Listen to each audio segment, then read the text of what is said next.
1 मई 1957 हरियाणा प्रदेश के जींद जिले में जन्मे डॉक्टर सुशील गुप्ता का राजनीतिक सफर बड़ा दिलचस्प रहा है। समाज सेवी से लेकर आज हरियाणा में आम आदमी पार्टी के प्रदेश अध्यक्ष तक की जिम्मेदारी हर किरदार को डॉक्टर गुप्ता ने बखूबी निभाया है। आपको ये जानकर बड़ी हैरानी होगी कि डॉक्टर सुशील गुप्ता ने अपना पहला चुनाव आम आदमी पार्टी के खिलाफ लड़ा था। 2013 के दिल्ली विधानसभा चुनाव में सुशील गुप्ता मोती नगर विधानसभा सीट से कांग्रेस के टिकट पर चुनाव लड़े थे। हालांकि इस चुनाव में उन्हें जीत हासिल नहीं हुई। लोगों को शिक्षा और स्वास्थ्य सेवा प्रदान करने का उनका जुनून उन्हें आम आदमी पार्टी की तरफ खींच लाया। वो दिल्ली में शिक्षा स्वास्थ्य सेवा पर आम आदमी पार्टी सरकार के काम से बेहद प्रभावित हुए और साल 2017 में आम आदमी पार्टी में शामिल हो गए और सीधे राज्यसभा पहुंचे। वो राज्यसभा के पटल पर शिक्षा स्वास्थ्य सेवा जैसे तमाम जनहित के मुद्दों पर अपनी आवाज बुलंद करते आए हैं। हरियाणवी मिट्टी से जुड़ाव के चलते आम आदमी पार्टी के संयोजक एवं दिल्ली के सीएम अरविंद केजरीवाल ने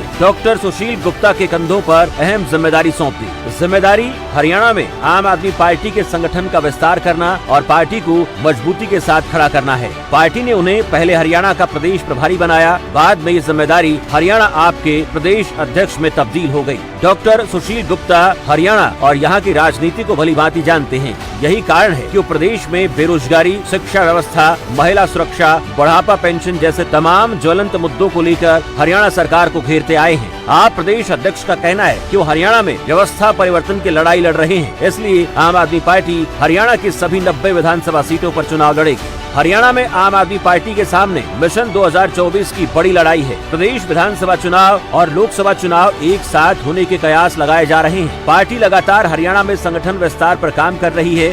राज्य स्तर से लेकर गांव स्तर तक आम आदमी पार्टी अपनी नीतियों को जन जन तक पहुंचा रही है। ऐसे में डॉक्टर सुशील गुप्ता के कंधों पर न केवल पार्टी को मजबूत स्थिति में रखने की जिम्मेदारी है, बल्कि हरियाणा में होने वाले चुनाव में भी अच्छा प्रदर्शन करने का सुनहरा मौका है। न्यूज डेस्क, खबर फास्ट।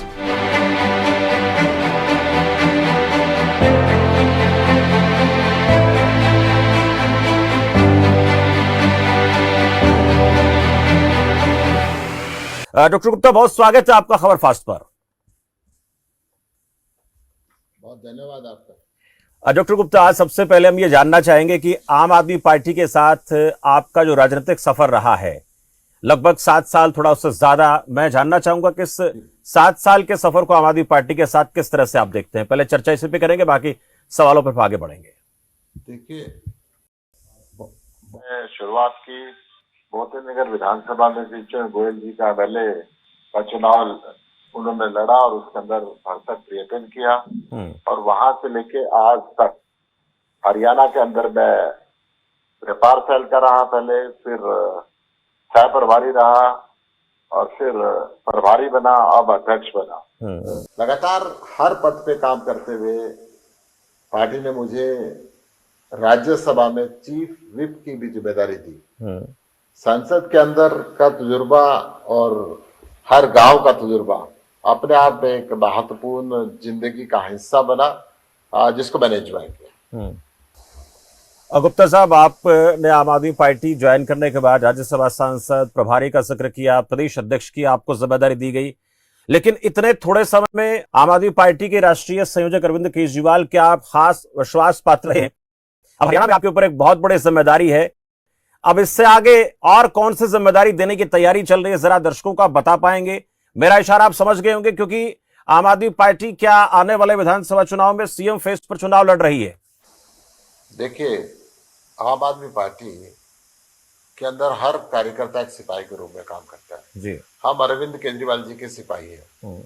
किसी भी पद की लाइन के अंदर हम नहीं है, ना पहले कोई पद मांगा, ना आगे कोई पद की इच्छा। हमारी इच्छा ये है कि भारी बहुमत से आम आदमी पार्टी की सरकार हरियाणा के अंदर बने, हरियाणा की मूल व्यवस्थाओं को हम चेंज कर पाए, हरियाणा में अच्छी शिक्षा दे पाए, अच्छी चिकित्सा दे पाए, दिल्ली की तरह 24 घंटे फ्री बिजली और पानी दे पाए, महिलाओं का विकास हो, किसान कर्ज के बोझ से मुक्त हो, नौजवानों को रोजगार मिले और सद्भावना के साथ व्यापारी अपने व्यापार को आगे बढ़ाए। इस इच्छा को रखते हुए हरियाणा की व्यवस्था को आमूल चूल परिवर्तन करने की जरूरत है। हरियाणा के लाल अरविंद केजरीवाल की हरियाणा को जरूरत है। क्या हरियाणा में विधानसभा चुनाव सीएम फेस पर लड़ना चाहिए आम आदमी पार्टी को? हालांकि आलाकमान तय करेगी, पर जो अनुभव आपके रहे हैं चेहरा आगे करने का, उसका फायदा जरूर मिलता दिखा है आम आदमी पार्टी को। देखिए, ये बड़ी स्पष्ट बात यह है कि आम आदमी पार्टी जनता से पूछ के काम करती है, जनता का सर्वेक्षण कराती है और हमारी पॉलिटिकल अफेयर कमेटी बैठ के उस पर फैसला लेती है कि जनता से किस समय ये पूछनी है बात, क्या बात पूछनी है, कैसे पूछनी है। ये सारा हाईकमांड का फैसला है और हाईकमांड जो करती है, आम आदमी पार्टी एक अनुशासित सिपाही की तरह हर कार्यकर्ता उस बात को मानता है। मैंने सवाल इसलिए किया कि जैसे हम पंजाब का जिक्र करें तो पंजाब में 21 लाख से ज्यादा प्रतिक्रियाएं सामने आई थी भगवंत मान को लेकर, और उसमें खुद अरविंद केजरीवाल ने कहा था कि 93% से ज्यादा लोगों ने भगवंत मान को सीएम के चेहरे के तौर पर स्वीकार किया है। तो ये क्या इस प्रकार का फॉर्मूला हरियाणा में अपनाया जा सकता है, इसको लेकर जानना चाह रहे थे, क्योंकि आपके ऊपर पूरे आम आदमी पार्टी की हरियाणा प्रदेश की जिम्मेदारी है। इस तरह की चर्चाओं पर आपका क्या रिएक्शन है?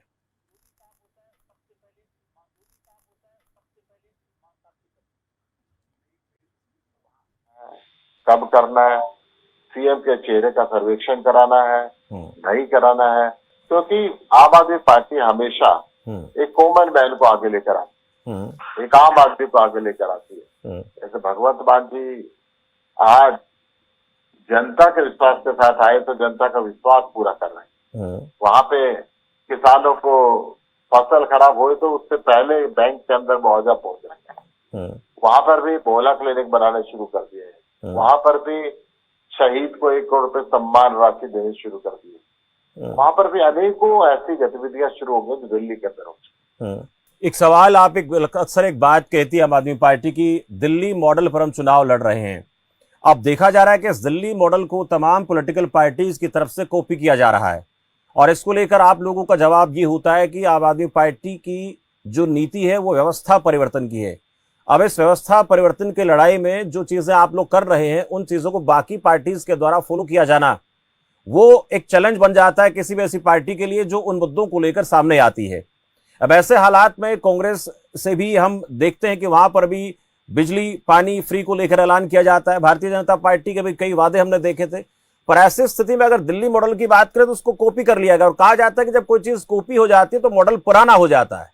अब इस दिल्ली मॉडल को हम देखना चाहे हरियाणा में, तो क्या दिल्ली मॉडल से इतर हरियाणा मॉडल पर आम आदमी पार्टी काम कर रही है, इसको लेकर क्या कहना है? क्योंकि इस मॉडल को पार्टी कॉपी कर रहे हैं, उसका नुकसान कहने के आम आदमी पार्टी को दिख रहा है। बड़े स्पष्ट बता दूं, ये नकल तो मार रहे हैं मगर उनको लागू करने की अकल नहीं। फ्री बिजली देने का जादू जी अरविंद केजरीवाल को ही आता है। ये वायदे तो करते हैं, पूरे नहीं करते। आप देखिए, अभी खट्टर साहब राजस्थान के अंदर गए जी, इन्होंने कहा 450 रुपए में हम गैस सिलेंडर देंगे, 400 रुपए में गरीब महिलाओं को। हरियाणा के अंदर क्या गरीब महिलाएं नहीं है?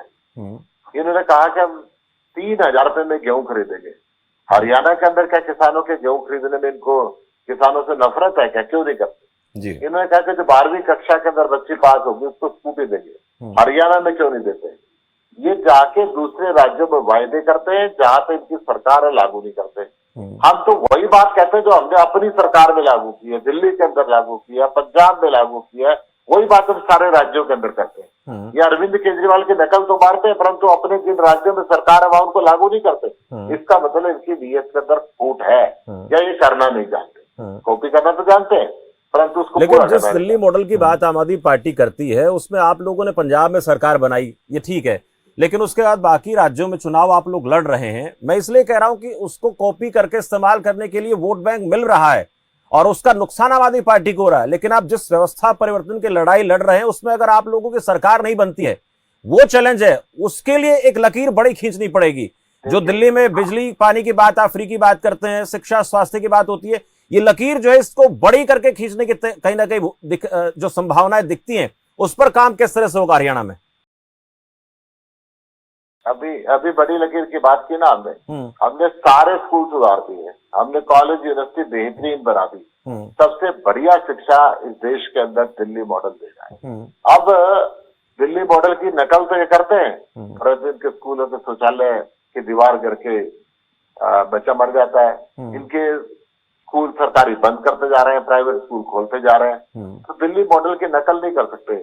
दिल्ली मॉडल को करने के लिए इंटेलिजेंट, पढ़ा लिखा, यंग चीफ मिनिस्टर चाहिए।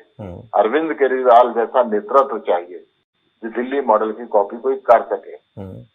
जब कोविड का जमाना आया तो दिल्ली मॉडल ने होम आइसोलेशन का मॉडल दिया, सारी दुनिया ने उसको एक्सेप्ट किया। आज मोहल्ला क्लिनिक की बात है, सारी दुनिया उसको अप्रिशिएट करती है। यूएन के सेक्रेटरी जनरल मून आकर उसकी तारीफ करते हैं। आज दिल्ली के स्कूलों की तारीफ अमेरिका के अखबारों में फर्स्ट पेज पे आती है। ये हमारे शिक्षा मंत्री को बंद कर दे, ये हमारे स्वास्थ्य मंत्री को बंद कर दे, ये हमारे सांसद को बंद कर दे। क्यों?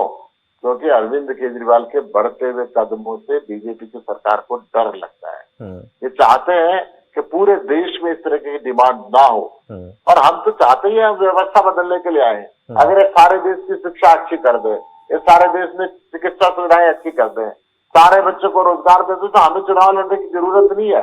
आम आदमी पार्टी देश को विकसित करने के लिए आई है, देश को शिक्षित करने के लिए आई है, देश को स्वस्थ करने के लिए आई है, देश को बारोजगार करने के लिए आई है, देश के किसान का सम्मान बढ़ाने के लिए आई है। अगर ये सरकारें, परंपरागत पार्टियां इस काम को करने में सक्षम होती हैं तो आम आदमी पार्टी शिक्षा पर थोड़ी बात हम करेंगे। शिक्षा का जब भी जिक्र आता है तो आम आदमी पार्टी कहती है दिल्ली का मॉडल। अभी हरियाणा में शिक्षा को लेकर मनोहर सरकार की तरफ से 1,80,000 तक की आमदनी वाली जो लड़कियां हैं उनकी कॉलेज शिक्षा को फ्री करने की, उनको निःशुल्क देने की बात होती है। तब दिल्ली के सीएम एक बात कहते हैं कि इस देश में पैदा होने वाले हर बच्चे को अच्छी और मुफ्त शिक्षा का अधिकार है। शिक्षा के क्षेत्र में ये जानना चाहता हूं आपसे, शिक्षा के क्षेत्र में अब दिल्ली मॉडल की बात करें तो मुझे नजर नहीं आता कि हर बच्चे को मुफ्त में दिल्ली के स्कूलों में शिक्षा मिल रही है। सरकारी स्कूलों को छोड़ दिया जाए तो मैं निजी स्कूलों की बात कर लेता हूं, वहां पर भी बहुत से लोग ऐसे हैं जिनका आर्थिक स्थिति तो बेहतर है, बाकी इकोनॉमिक वीकर सेक्शन की बात छोड़ दूं तो मैं, लेकिन फिर भी ये अमीर है, गरीब है, हर आदमी के लिए फ्री होना चाहिए। तो इस मॉडल को हरियाणा में इसी को अपनाया जाएगा, सबके लिए फ्री एजुकेशन की बात आम आदमी पार्टी करेगी हरियाणा में, कि हम ऐलान करते हैं कि हरियाणा में फ्री शिक्षा देंगे, प्राइवेट स्कूल है, सरकारी स्कूल है, अमीर है, गरीब है। बहुत बेहतरीन क्वेश्चन आपने किया। दिल्ली ने सरकारी स्कूलों को प्राइवेट स्कूलों से बेहतर बना दिया जी। यही कारण है कि 4 लाख बच्चे दिल्ली के अंदर प्राइवेट स्कूलों को छोड़ छोड़ के सरकारी स्कूलों में दाखिला ले चुके हैं, और हरियाणा के अंदर सरकारी स्कूलों को छोड़ छोड़ के प्राइवेट में जा रहे हैं। और हरियाणा प्राइवेट स्कूल को 1,000 रुपए फीस दे रही है और सरकारी में पढ़ने वाले से 500 रुपए ले रही है। इसका मतलब ये चाहते हैं कि सरकारी स्कूल बंद हो, तो फिर शिक्षा कैसे देंगे? अरविंद केजरीवाल चाहते हैं कि सरकारी स्कूल इतने बढ़िया हो, प्राइवेट स्कूलों से कई गुना बढ़िया हो, और वो करके दिखाया, कहना नहीं, करके दिखाया, और सबको फ्री शिक्षा है। और दिल्ली के सरकारी स्कूलों के अलावा प्राइवेट स्कूलों के अंदर भी 25% स्कूल बच्चों की 2,500 रुपए महीना फीस दिल्ली सरकार देती है, ताकि वो बच्चे कॉलर ऊंचा करके पढ़े, किसी की मर्सी पे ना पड़े, किसी के दया पे ना पड़े। उनकी फीस अरविंद केजरीवाल देता है, और ये कहता है कि सबको शिक्षा का बराबरी का अधिकार है। जो भी दिल्ली सरकार के पास अप्लाई करता है उसको प्राइवेट स्कूलों के अंदर भी निःशुल्क शिक्षा का प्रावधान। लेकिन आपने एक बात कही कि हम दिल्ली में फ्री शिक्षा देते, दिल्ली में 1,050 सरकारी स्कूल है, जहां तक मेरी जानकारी है। दिल्ली डायरेक्टोरेट ऑफ एजुकेशन ने दिल्ली हाईकोर्ट को मार्च 2023 में बताया था कि दिल्ली के स्कूलों में 16,546 टीचर्स के पद रिक्त हैं, उन्हें भरने की कवायद अब करने की बात जरूर होती है। और एक एक स्कूल के ऊपर यह बात अच्छी है कि सरकारी स्कूलों में बच्चों का रुझान है, पर एक एक क्लास में बच्चों की तादाद ज्यादा है और उनके मुकाबले टीचर की संख्या कम है। ये एक चैलेंज है, और इस चैलेंज को विपक्ष उठाएगा कि देखिए दिल्ली में शायद आप पुराने आंकड़ों की बात कर रहे हैं। अब दिल्ली के सरकारी स्कूलों में शिक्षक का टीचर का अनुपात 1:20 है। आप आके देखें, मेरे साथ चले, मैं आपको दिल्ली के सरकारी स्कूल दिखाऊंगा। मैंने मार्च का जिक्र किया है, मार्च 2023 का जिक्र मैंने किया है। उसके बाद अभी जून जुलाई में बात आई थी कि टीचर्स भर्ती किए जाएंगे दिल्ली में। पर एक सवाल ये भी उठता है कि जो टीचर्स का अनुपात है उसको आपने कहा कि बेहतर हुआ है, पर यह सवाल विपक्ष उठाता है कि दिल्ली में टीचर्स की संख्या कम है। हरियाणा में वो ये कहते हैं कि हमारे ऊपर आरोप लगाती है आम आदमी पार्टी की, हरियाणा में स्कूलों में टीचर नहीं है, स्कूलों की हालत खराब है। उनका ये कहना है कि हमारे पास तो स्कूल ही 14,000 से ज्यादा हैं। मैं आपको एक स्पष्ट बात बता दूं, दिल्ली के अंदर जहां पे कहीं शिक्षक की कमी होती है तो हर साल दिल्ली सरकार कॉन्ट्रैक्ट टीचर्स को भी भर्ती करती है। बच्चे को बिना टीचर के नहीं रहने देती। हरियाणा के अंदर ऐसे भी स्कूल है कि एक टीचर 5 कक्षाओं को पढ़ा रहा है, एक टीचर 5 कक्षाओं को पढ़ा रहा है। दिल्ली है।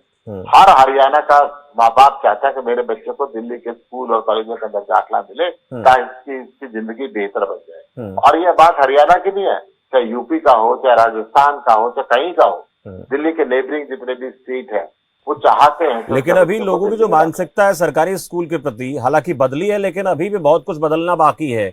अभी भी लोगों की एक इच्छा होती है, ख्वाहिश होती है कि मैं अपने बच्चे को जो है सरकारी स्कूल की बजाय प्राइवेट पढ़ाऊं, क्योंकि एक स्टेटस सिंबल बन गया है प्राइवेट स्कूल। इस स्टेटस सिंबल वाली धारणा को तोड़ना पड़ेगा और ये उदाहरण दिल्ली में सेट करने की भी आवश्यकता नजर आती है। उसी आधार पर आप हरियाणा में जाते हैं, अभी भी हालात ऐसे हैं गुप्ता साहब, बहुत सी खबरें आती हैं, ये देखा जाता है कि लोगों के जहन में भी है। और ये भी एक सवाल उठता है कि जिस इकोनॉमिक वीकर सेक्शन की बात करते हैं, उनमें अगर किसी व्यक्ति की आमदनी 1 लाख 1.5 लाख रुपए, उसके परिवार में 5 सदस्य हैं, लेकिन अगर एक परिवार की आर्थिक स्थिति जो है वो उससे थोड़ी सी बेहतर पर घर में सदस्य 10 हैं, तो उन लोगों के सामने चैलेंज है कि कैसे वो अपने आप को इकोनॉमिक वीकर सेक्शन के लिहाज से प्राइवेट स्कूलों में मुफ्त शिक्षा जो है उपलब्ध करवा पाएंगे। ये चैलेंज दिल्ली में भी है।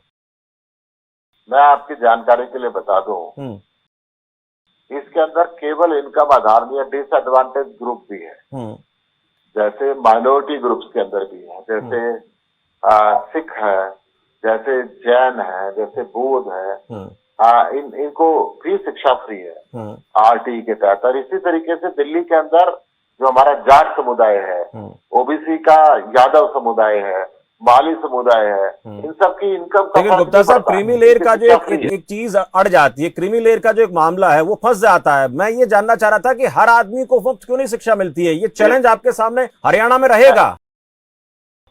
मैं आपको बताऊं, हर व्यक्ति को फ्री शिक्षा, बेहतर शिक्षा का इंतजाम अरविंद केजरीवाल जी ने कर दिया है। दिल्ली के अंदर यही कारण है कि प्राइवेट स्कूलों को छोड़ के लोग सरकारी स्कूलों के अंदर आ रहे हैं। यही बात है कि दिल्ली की यूनिवर्सिटीज के अंदर आज लाइन लगी हुई है, ना केवल हिंदुस्तान के बल्कि विदेशी बच्चे भी आते हैं। चलिए स्वास्थ्य पर थोड़ी सी बात कर लेते हैं। स्वास्थ्य को लेकर आम आदमी पार्टी कहती है कि हर व्यक्ति का मुफ्त इलाज होता है, लेकिन एक बहुत बड़ी समस्या ये भी आती है कि हर व्यक्ति का प्राइवेट इलाज में प्राइवेट अस्पताल में इलाज मुफ्त होना। मैं इसलिए आपसे आज बात कर रहा हूं क्योंकि आप हरियाणा में जा रहे हैं, तो हरियाणा में ये मुद्दा उठेगा कि स्वास्थ्य शिक्षा की बात आम आदमी पार्टी दिल्ली में करती है, तो फिर हरियाणा में इसके अलावा क्या है? स्वास्थ्य को लेकर समस्या है। मैं आपको बताऊं, देश के अंदर दिल्ली इकलौता ऐसा राज्य है जहां पे दिल्ली की सड़क पे कोई एक्सीडेंट हो जाए, उसके इलाज पे 100 रुपए लगो, 100 करोड़ रुपए लगो, वो प्राइवेट हॉस्पिटल में इलाज कराए, सरकारी में कराए, सारा खर्चा दिल्ली सरकार देती है। सड़क पे पड़े हुए व्यक्ति की जान नहीं जा रही।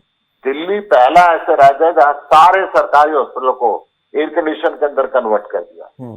दिल्ली पहला ऐसा राज्य है जहाँ पे 24 घंटे मुफ्त दवाई, आधुनिक मशीनें, प्रशिक्षित डॉक्टरों से सुसज्जित हॉस्पिटल रहते हैं। दिल्ली पहला ऐसा राज्य है जहाँ पे प्राइवेट हॉस्पिटलों के अंदर भी 25% मरीजों का मुफ्त इलाज करना पड़ता है, जिसका रिकॉर्ड प्रतिदिन दिल्ली सरकार मंगाती है।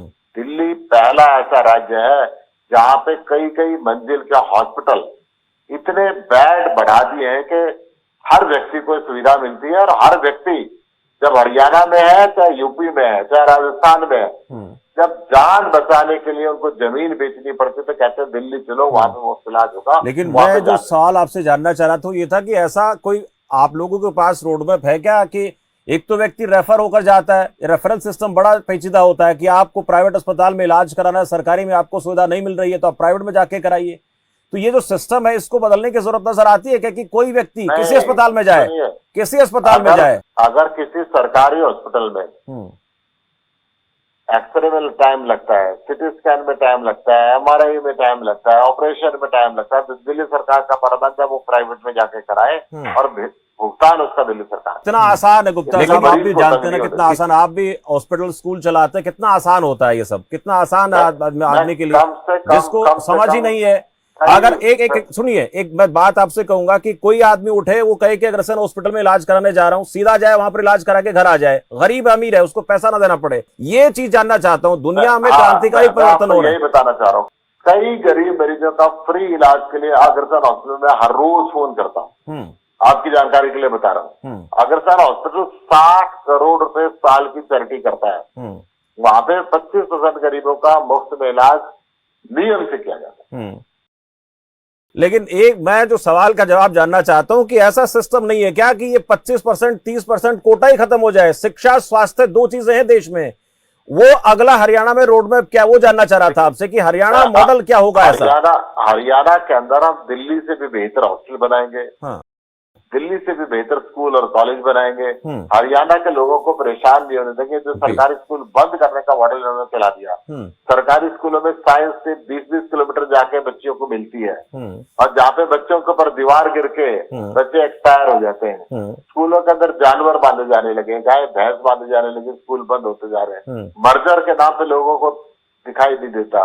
आज संस्कृति मॉडल स्कूल की ये बात करते हैं, उन्हीं की दीवार गिरती है। ये सारी व्यवस्थाएं बदलने की जरूरत है, और इसीलिए आम आदमी पार्टी को अब थोड़ा सांगठनिक तौर पर बात कर लेते हैं। हरियाणा में आपके पास एक बहुत बड़ी जिम्मेदारी, आपने शिक्षा स्वास्थ्य पर बेबाकी से जवाब दिए और हरियाणा प्रदेश की जनता इनको सुन भी रही है। बिजली को लेकर आप लोग बात करते हैं, उसको लेकर आपने दिल्ली में व्यवस्था कर रखी है, पर एक सांगठनिक तौर जब किसी पार्टी का आता है तो वो बहुत महत्वपूर्ण भूमिका निभाता है किसी प्रदेश में विकास को लेकर। सांगठनिक तौर पर आम आदमी पार्टी हरियाणा में कितना मजबूती के साथ खड़ी है आज के दौर में? मैं संगठन की बात करूं, इससे पहले आपने बिजली की बात करी। आपको जानकारी लेकर खुशी होगी कि दिल्ली के अंदर अब लोगों ने जनरेटर और इन्वर्टर रखने बंद कर दिए। 24 घंटे बिजली मिलती है और फ्री मिलती है। पंजाब के अंदर 24 घंटे बिजली मिलती है और फ्री मिलती है। हरियाणा के अंदर पैसे देके भी कई कई घंटे के कट लगते हैं, हरियाणा के अंदर बिजली नहीं मिलती। अब मैं संगठन की बात करता हूँ। आम आदमी पार्टी संगठन का निर्माण तकरीबन हमारा पूरा हो चुका है। हमने राज्य स्तर पे, लोकसभा स्तर पे, जिला स्तर पे, ब्लॉक स्तर पे, सर्कल लेवल पे और ग्राम लेवल पे और वार्ड लेवल पे संगठन का निर्माण कर दिया। अब हरियाणा के हर गांव में हमारी 21 मेंबर या उसके ऊपर की कमेटी है आम आदमी पार्टी की। आजकल आम आदमी पार्टी का संगठन हर गांव में जाकर अपने कमेटी का स्वागत कर रहा है, उस कमेटी को चिन्हित कर रहा है, उस कमेटी से मिल रहा है। आम आदमी पार्टी का संगठन हरियाणा में सबसे बड़ा संगठन है संगठन की दृष्टि से। कांग्रेस का संगठन है नहीं। पिछले कई साल से कांग्रेस कहती आ रही कि हम संगठन की घोषणा करेंगे, हम संगठन की घोषणा करेंगे, परंतु हर व्यक्ति उनका अलग अलग दिशा के अंदर चल रहा है। 4-4 मुख्यमंत्री के कैंडिडेट घूम रहे हैं। हर व्यक्ति कह रहा है कि ये घोषणा अपनी तरफ से कर रहे हैं हुड्डा साहब, ये तो हाईकमान का फैसला है, क्या देना है क्या नहीं देना है, कौन मुख्यमंत्री बनेगा ये हाईकमान तय करेगी। केवल जाति और धर्म के नाम पे कांग्रेस चल रही है और जाति और धर्म के नाम पे भारतीय जनता पार्टी चल रही है। भारतीय जनता पार्टी से आज हर वर्ग नाराज है। प्रधानमंत्री जी ने घोषणा की थी कि एमएसपी का कानून लेके आऊंगा। आज 750 किसानों ने शहादत भी दी, जिसके लिए लंबा आंदोलन चला। काले कानून तो उन्होंने वापस लिए, परंतु एमएसपी की बात आज तक नहीं की। महिलाओं को बराबरी का हक आज तक नहीं मिला। हरियाणा के अंदर मैं सभा में जाऊं, ट्रेन में जाऊं, बस में जाऊं, फैक्ट्री में जाऊं, दुकान पे जाऊं, 10-15% महिलाएं होती है और 85% पुरुष होते हैं। दिल्ली सरकार ने महिलाओं की बस यात्रा फ्री करके और उनको विकसित करने की कोशिश की कि जहां भी जाए अपना रोजगार कर सके, जाके घूम फिर सके, वो अपने व्यक्तित्व का विकार कर सके, निखार कर सके। आज हरियाणा के अंदर मैं युवक की बात करूं, 30 बार पेपर लीक हो चुके हैं। नौकरी के लिए परेशान है। नौकरी ना मिलने के कारण युवक अपराध के रास्ते पे चल पड़ा है, नशे के रास्ते पे चल पड़ा है, डिप्रेशन के रास्ते पे चल पड़ा है। ऐसी ऐसी हालात हैं हरियाणा के अंदर के बच्चे के साथ साथ बाप बाप भी डिप्रेशन में आ गए। किसको रोजगार कब मिलेगा, ये घर कैसे चलेगा। घर का चिराग आज नशे के अंदर चारों तरफ हरियाणा के गाँव में अगर आप जाओगे, सुनसान जगह पे आपको इंजेक्शन की सिरिंज मिलेगी। चिट्टे का नशा अगर आप सिरसा जिले में, फतेहाबाद के अंदर, हिसार के अंदर कहीं भी जाएंगे आपको चिट्टे का भूल पड़ा है। क्यों? जहरीली शराब से 500 से ऊपर व्यक्ति खट्टर साहब के राज के अंदर मरे। अभी 25 से ऊपर व्यक्ति यमुनानगर में मरे, उससे पहले पानीपत के अंदर मरे, सोनीपत के अंदर मरे। जहरीली शराब का धंधा इनके यहाँ चलता है, ये कोई वो नहीं कर पा रहे। युवा आज परेशान है, युवा वर्ग को नौकरी नहीं मिल रही, पर्ची और खर्ची के बिना कोई पूछ नहीं रहा। हरियाणा सर्विस कमीशन आयोग के अध्यक्ष से न जाने क्या प्रेम है खट्टर साहब को 30 बार पेपर लीक होने के बाद भी आज तक उनके खिलाफ एक्शन ठीक है नहीं गुप्ता से एक लिया। सवाल मैं गठबंधन में बात करना चाहूंगा। इंडिया गठबंधन की बात जब आएगी तो उसमें चर्चा आम आदमी पार्टी के अंदर लाजमी है। आपने कहा कि विधानसभा चुनाव अकेले दम पर लड़ेंगे, हालांकि लोकसभा को लेकर आपने अभी अपनी तरफ से स्पष्ट नहीं किया है कि क्या रहेगा। हरियाणा की बात हम कर रहे हैं, 90 विधानसभा सीटों पर आम आदमी पार्टी चुनाव लड़ने जा रही है, ये बात कंफर्म है, ये मानकर चला जाना चाहिए। और कांग्रेस के साथ क्या रणनीति आप लोगों की रहेगी आगामी लोकसभा चुनाव को लेकर, क्योंकि आप इंडिया महागठबंधन का हिस्सा हैं? लोकसभा चुनाव को लेके आम आदमी पार्टी टीम इंडिया का पार्ट है और टीम इंडिया इस देश के लोकतंत्र को बचाने के लिए बना है। इस देश के लोकतंत्र को बचाने के लिए आम आदमी पार्टी के सर्वोच्च लीडरशिप जो भी फैसला करेगी टीम इंडिया के साथ हम उसको मान्य करेंगे और उसके लेवल पर हम काम करेंगे। डॉक्टर सुशील गुप्ता विधानसभा चुनाव लड़ रहे हैं हरियाणा से, ये पार्टी का आदेश होगा तो लड़ेंगे। अभी तक मैंने ऐसा, क्योंकि मैंने जो देखा है जो प्रभारी ब्लॉक प्रभारी नियुक्त किए गए हैं उनमें देख पा रहा हूं कि जिम्मेदारी आपको दी गई है बड़खल से, वरिष्ठ प्रदेश उपाध्यक्ष अनुराग ढाडा को कोसली से, प्रदेश प्रचार समिति के अध्यक्ष अशोक तंवर को कालावाली से, चौधरी निर्मल सिंह को मुलाना से, चित्रा सरवारा शाहबाद से, प्रदेश उपाध्यक्ष बलबीर सैनी थानेसर से, नरवाना ब्लॉक की जिम्मेदारी प्रदेश सचिव हरपाल भट्टी उन सबको दी गई है। तो क्या माना जाना चाहिए कि उस प्रकार की तैयारी भी साथ साथ चल रही है इन सब लोगों की? आम आदमी पार्टी स्पष्ट करती है कि आज पार्टी में ना कोई छोटा ना बड़ा, ठीक है। पार्टी के अध्यक्ष को भी वही जिम्मेदारी है, पार्टी के वरिष्ठ उपाध्यक्ष को भी वही जिम्मेदारी है, कंपेन मैनेजर को भी वही जिम्मेदारी है, राष्ट्रीय ज्वाइंट सेक्रेटरी को भी वही जिम्मेदारी है और एक ब्लॉक इंचार्ज को भी वही जिम्मेदारी है, सर्कल इंचार्ज को भी वही जिम्मेदारी है, ग्राम सचिव को भी वही जिम्मेदारी है। इसलिए वास्तव में आम आदमी पार्टी इसमें अंदर कोई छोटा बड़ा एसवाइल का जिक्र करना जरूरी होगा हरियाणा में, क्योंकि एक बहुत बड़ा चैलेंज है ये जब भी आम आदमी पार्टी पंजाब में जाती है हरियाणा में आती है तो उसको लेकर हरियाणा के सियासी दल कहते हैं कि एसवाइल पर आम आदमी पार्टी अपना रुख स्पष्ट करे, उसको लेकर आपको बेहतर रणनीति के साथ प्रदेश में जाना पड़ेगा, इससे इनकार नहीं कर सकते। इस पर क्या स्टैंड रहेगा आम आदमी पार्टी हरियाणा का? बड़ी स्पष्ट बात यह है कि हरियाणा की बीजेपी और पंजाब की बीजेपी की भाषा अलग है। केंद्र के अंदर भी बीजेपी रही, पंजाब में भी बीजेपी रही, हरियाणा में भी बीजेपी रही, इन्होंने कभी पानी का मुद्दा हल नहीं किया। केंद्र के अंदर भी कांग्रेस रही, पंजाब में भी कांग्रेस रही, हरियाणा में भी कांग्रेस रही, इन्होंने पानी का मुद्दा हल नहीं किया। आम आदमी पार्टी के राष्ट्रीय संयोजक अरविंद केजरीवाल जी और पंजाब के मुख्यमंत्री भगवंत मान जी दोनों इजहार के अंदर आए। वहां पे अरविंद केजरीवाल जी ने बताया था कि पानी का बंटवारा करना देश के प्रधानमंत्री का काम है।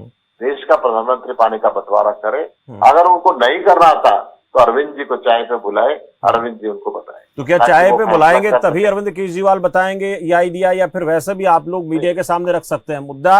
अगर हल निकल रहा है तो सबके सामने आ जाना चाहिए। कुछ ऐसे मैटर होते हैं देश की सुरक्षा का, देश की पानी का, देश के ऐसे इंतजाम जो जिम्मेदार व्यक्ति है उन्हीं को बताना चाहिए। मीडिया पे आना उसका को मकसद नहीं।